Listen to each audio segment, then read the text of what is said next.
Thank you very much for your testimony. Let me say that you were deeply and aggressively involved in dealing with the financial crisis, and we saw that with AIG, of course, and Bank of America, and with the TARP.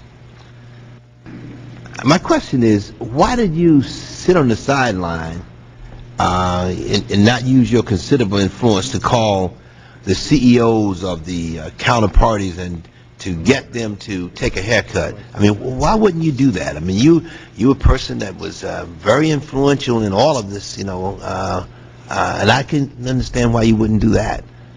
Well, Mr. Chairman, as you indicated, I had no involvement at all in the payment to the counterparties. No involvement whatsoever.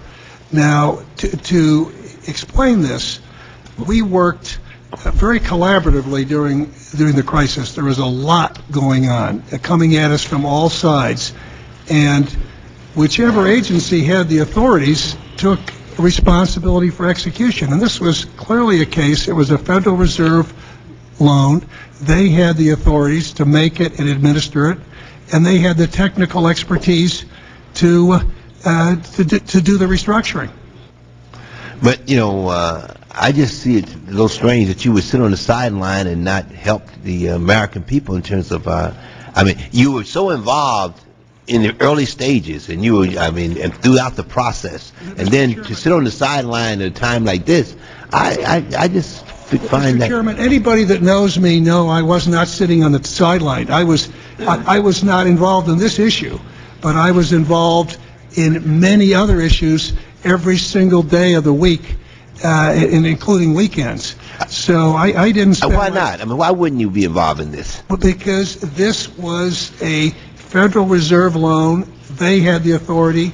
They had the technical expertise, and I said in my testimony, I have great confidence in the professionalism, the integrity, the motives, the abilities of the people that were handling this.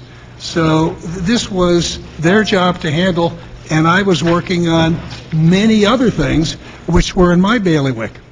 Let me ask another question then.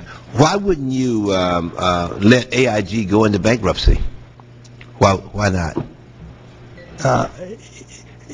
If AIG had failed, this was a huge financial organization, interconnections throughout the economy. If it had failed with the system as fragile as it was, I believe it would have taken down the whole. Talk back into the microphone. They're having I believe it would have taken you. down the whole financial system and our economy.